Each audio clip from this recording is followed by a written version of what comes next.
நமஸ்காரம். பாஸ்போர்ட் இல்லாமல் வெளிநாட்டு வேலைக்கு அப்ளை பண்ண முடியுங்களா?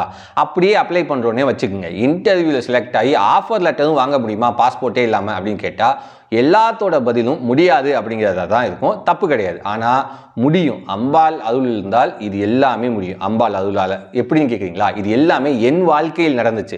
இதை பற்றி ஒரு ஷார்ட்ஸாக ஒரு வீடியோ பதிவு பண்ணியிருந்தேன். அதை பார்த்த பலர் என்னை பர்சனலாக கான்டாக்ட் பண்ணி இதை கொஞ்சம் டீட்டெயிலாக சொல்லாமே அப்படின்னு சொன்னாங்க. அதற்காகத்தாங்க இந்த வீடியோ பதிவு. இது ஒரு 15 வருஷத்துக்கு முன்னாடி என் வாழ்வில் நடந்தது. சரிங்களா?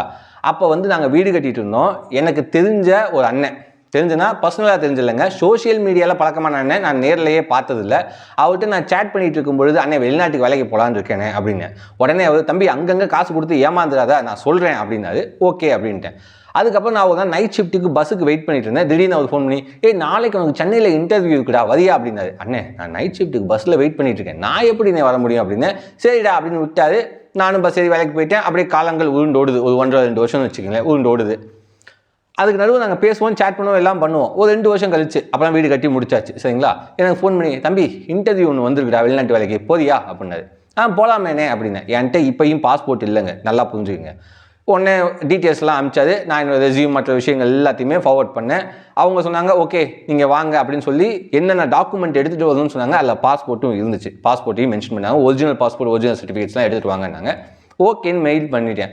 ஆனால் பாஸ்போர்ட் இல்லைங்க. நம்ம போய் முதல்ல செலக்ட் ஆகுமான்னு பார்ப்போம் அப்படின்னு சொல்லிட்டு ஏதோ ஒரு நம்பிக்கை, அம்பாள்கிட்ட சங்கல்பம் வச்சாச்சு. போனேன், இன்டர்வியூ அட்டென்ட் பண்ணேன். இன்டர்வியூ கிளியர் ஆகிடுச்சு. அங்கே எல்லாம் உட்காந்துருந்தோம். நான் மற்றவங்க செலக்ட் ஆனவங்க எல்லாம் உட்காந்துருந்தோம். எல்லாரும் பாஸ்போர்ட் கலெக்ட் பண்ணிட்டே வந்தார் அந்த மெயின் ஆஃபீஸர். என்கிட்ட வரும்பொழுது மட்டும் அவருக்கு டக்குனு ஒரு ஃபோன் கால் வந்தது. மும்பை மெயின் ஆஃபீஸ்லேருந்து ஏதோ முக்கியமான ஃபோன் கால் போல். அப்படியே பேசிக்கிட்டே கடந்து போயிட்டாருங்க. என்கிட்ட வாங்கவே இல்லை. அப்புறம் அங்கே இருக்க மேடம், சார் எல்லாம் கிளம்புங்க, அவர் போயிட்டாரு அப்படின்னு சொல்லி எங்கள் எல்லாத்தையும் அனுப்பிச்சி விட்டாங்க. நானும் கிளம்பி ஊருக்கு வந்துட்டேன். அதுக்கப்புறம் கொஞ்சம் நாள் கழிச்சு ஃபோன் பண்ணாங்க எனக்கு. பண்ணி, உங்கள் பாஸ்போர்ட் நாங்கள் கலெக்ட் பண்ணாமல் விட்டுட்டோமே அப்படின்னாங்க. சார் அன்றைக்கி நீங்கள் என்கிட்ட கேட்கவே இல்லை. அப்புறம் அவர் யோசிச்சு, ஆமாம்மா நான் அன்றைக்கி கால் பேசிட்டு போயிட்டேன், நோ ப்ராப்ளம், எனக்கு மெயிலில் ஸ்கேன் பண்ணி அனுப்புங்களேன் அப்படின்னாரு. இல்லை சார் நான் ஊருக்கு வந்திருக்கேன், 1 வீக் ஆகும் போடுறதுக்கு, அது போய் தான் அனுப்ப முடியும் அப்படின்னு. சரிங்களா? அவர் உடனே நோ ப்ராப்ளம், பரவாயில்ல அப்படின்ட்டார். இந்த கேப்பில் நான் என்ன பண்ணிட்டேன்னா, பாஸ்போர்ட்டுக்கு ஆல்ரெடி அப்ளை பண்ணிட்டேன் திருச்சியில். ஓகேங்களா? திருச்சியில் ஆல்ரெடி அப்ளை பண்ணிட்டேன். போய் இன்டர்வியூ அட்டென்ட் பண்ணிட்டேன். வெயிட் பண்ணால் எனக்கு 14 டேஸ் கழிச்சு தான் பாஸ்போர்ட் வரும். எனக்கு இன்னும் 10 நாள் கேப் இருக்குது. அவர் ஒரு வாரத்துக்குள்ளே அனுப்புங்கிறாரு. 10 நாள் கழிச்சு தான் வரும். நான் விட்டுட்டேன், எதுவுமே கண்டுக்கல.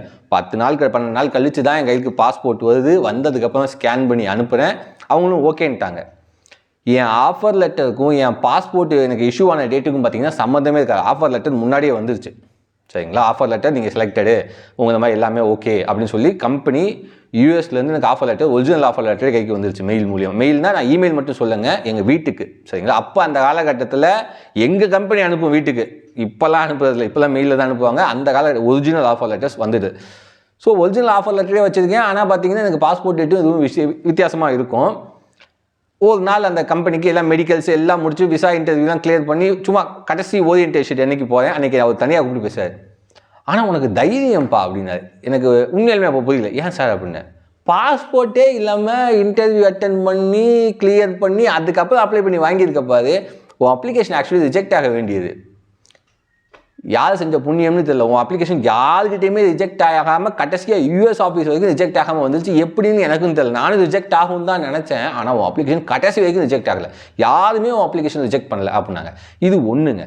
ரெண்டாவது என்னென்னா, எனக்கு 2 விசா கிடச்சிது. அப்போ என்னென்னா ஆஸ்திரேலியா ப்ளஸ் அமெரிக்கா ரெண்டுமே கிடச்சிது. எனக்கு ட்ரைனிங் ஆஸ்திரேலியாவில், வேலை அமெரிக்காவில். சரிங்களா? நான் ஃபஸ்ட்டு ஆஸ்திரேலியா போகணும். இந்த 2 விசா வாங்குறதுக்கு 2 கண்ட்ரிக்கான மெடிக்கல் செலவு, ஃப்ளைட் டிக்கெட் செலவு, இது எல்லாமே கம்பெனி பார்த்துக்குச்சுங்க.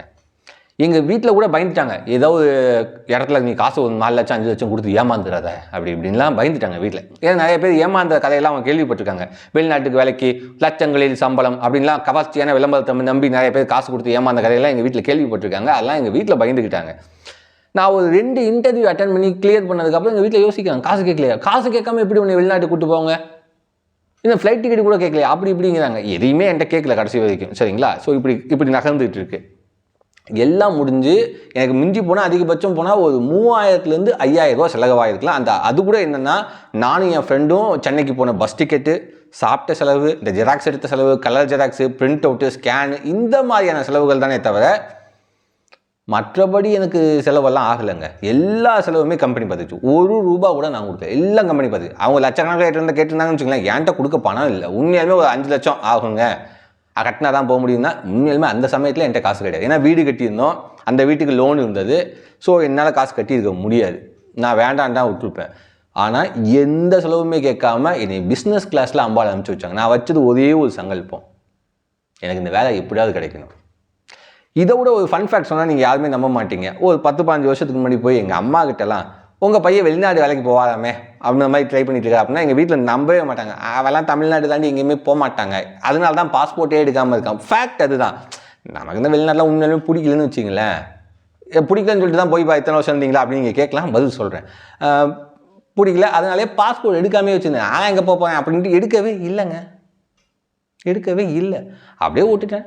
எங்கள் அம்மாவும் எங்கள் அப்பாலாம் கேட்டிங்கன்னா அதெல்லாம் போக மாட்டாங்க, உள்ளே தாங்க இருப்பாங்க அப்படின்ட்டுருவாங்க.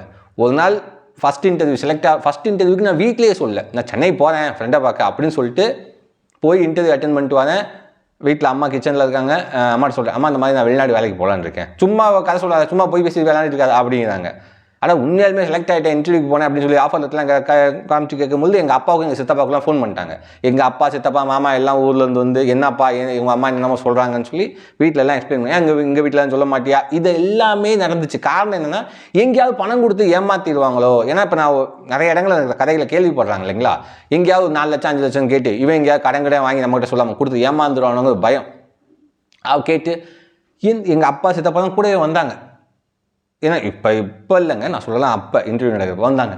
இவ்வளோ பெரிய கம்பெனியில் ஏமாற்ற மாட்டாங்க, கம்பெனிலாம் எங்கள் சித்தப்பா விசாரிச்சிட்டாரு. ஏன்னா எங்கள் வீட்டில் எல்லாருமே கவர்மெண்ட் ஜாப்ஸ், எல்லாருமே விசாரிச்சாங்க, எல்லாமே லெஜிட்டாக இருக்குது, நியாயமான கம்பெனி அப்படிங்கிறப்ப கம்பெனினா ஏஜென்ட் கிடையாது, the company it self taking people. ஓகேங்களா, அந்த கம்பெனியே ஒரு பிரான்ச் வச்சு அந்த பிரான்ச் மூலியமாக ஆட்கள் எடுக்கிறாங்க.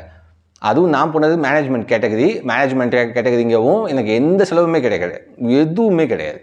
ஸோ இது எல்லாமே எதாவது நடந்துச்சுன்னு நினைக்கிறீங்க?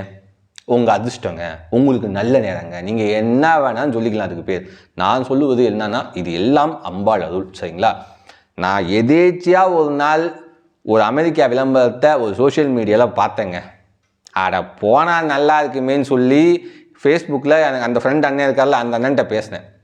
அந்த அண்ணன் நான் அரேஞ்ச் பண்ணுறேன்னு போக, இதில் ஃபன் ஃபேக்ட் என்னென்னா அந்த அண்ணனை நான் நேர்லையே பார்த்தது கிடையாது. இன்டர்வியூலாம் கிளியர் பண்ணி தான் நேரில் பார்க்குறேன், நேரில் பார்த்ததே கிடையாது, ஃபோனில் தான் பேசியிருக்கேன். சரிங்களா, அதில் என்னென்னா ரெஃபரன்ஸ் நம்பர் கொடுக்கணும், யாரோட ஃபோன் நம்பர், பேர், ஐடி ப்ரூஃப்லாம் கொடுக்கணும். என்னை நேர்லையே பார்க்காத ஒருத்தர் அவரோட ஐடி ப்ரூஃப் 2 சைன் பண்ணி எனக்கு வீட்டுக்கு அனுப்பிச்சிருந்தார், ரெஃபரன்ஸுக்கு சைன் பண்ணி வீட்டுக்கு அனுப்பிச்சிருந்தாரு. ப்ளஸ் ஃபோன் நம்பர், என் பேர் எல்லாத்தையும் கொடுத்துட்டார். அதெல்லாம் முடித்து இன்டர்வியூ எல்லாம் கிளியர் பண்ணி எல்லாம் செட்டில் ஆகிறப்ப அவர் முதல் நான் நேரில் பார்க்குறேன். சரிங்களா, அவரும் என்கிட்ட எந்த காசையும் எதிர்பார்க்கல, எதுவும் வாங்கலை. இதெல்லாம் அம்பாள் அருள் இல்லை, இதெல்லாம் வந்து தானாக நடந்துச்சு, அதிர்ஷ்டத்தில் நடந்துச்சு, குருட்டு அதிர்ஷ்டம் என்னமோ பேர் வச்சுக்கிங்க, அது உங்கள் விருப்பம். என்னை பொறுத்த வரைக்கும் இது எல்லாமே அம்பாளின் பேரருள்.